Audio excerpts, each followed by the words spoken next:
इस बार दिवाली पे मेरी ड्यूटी लगी थी दिल्ली से पटना तक की एक ट्रेन में। मैं नाम नहीं लेना चाहूँगा, ना अपना, ना रेलवे का, ना ही ट्रेन का। जो मंजर मैंने इस बार देखा वो शायद ही किसी ने देखा होगा और शायद ही कोई आगे देख पाएगा, क्योंकि ट्रेन में लोग नहीं जा रहे थे। लोग जा रहे थे उनके कहीं छुप के, उनमें ट्रेन जा रही थी। आपको खिड़कियों से बाहर लोगों की चूतने दिख रही हैं, दरवाजे से बाहर लोग लटके दिख रहे हैं आपको। मतलब आपके अगर ये 2 दरवाज़ा है तो ऐसे हो गया था दरवाज़ा, उसमें 10-10 लोग लटके हुए। हर आदमी के हाथ में जो आ रहा था पकड़ के खड़ा था, क्योंकि जिसको हैंडल मिला वो हैंडल पकड़ा था, जिसको किसी के बेल्ट मिली वो बेल्ट पकड़ के खड़ा था। और टीसी का काम होता है कि जाके टिकट लोगों का चेक करना कि हर आदमी अपनी सीट पे बैठा है कि नहीं, और कोई एक्स्ट्रा आदमी हो तो उसका चालान काटने, उसको उतार देना। तो टिकट तो तब करता जब सीट दिख रही होती। बोगी में सिर्फ लोग भरे हुए थे। किसी बड़ी मुश्किल से मैं भरा बोगी में घुसा, वो भी मैं घुसा सिर्फ इसलिए क्योंकि मुझे खुद पटना जाना था, वरना मैं उस दिन रिज़ाइन कर देता। फिर ये हुआ मेरी भी दिवाली छूट जाएगी। मैं किसी तरह घुस तो गया, लेकिन घुसने के बाद मुझे पता चला कि भीड़ क्या होती है। लोग कहते हैं कि कुंभ मेले में बहुत भीड़ होती है। मैं कहा अरे एक बार दिवाली पे किसी बिहार जाने वाली ट्रेन में बैठ के देखो तो पता चलेगा भीड़ क्या होती है।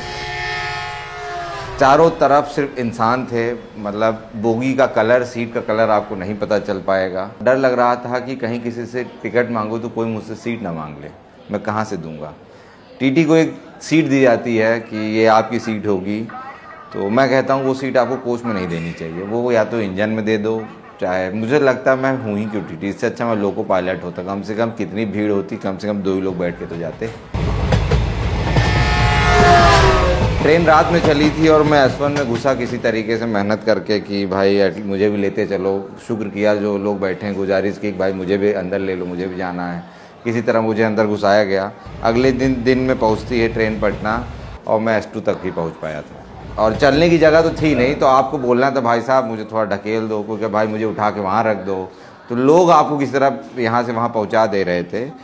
और ऐसे में महिलाओं की सुरक्षा की बात हो रही थी कि पुलिस को देखने जाना था, कुछ हो तो नहीं रहा है। अब उस डब्बे के अंदर जो हो रहा है, जो होगा, वो उन्हीं लोग को पता है। ना वहाँ पुलिस पहुँच सकती, ना टीटी पहुँच सकता, ना वहाँ आर्मी पहुँच सकती है। कोई नहीं पहुँच सकता उन डब्बों के अंदर जब तक वो ट्रेन खाली नहीं हो जाती।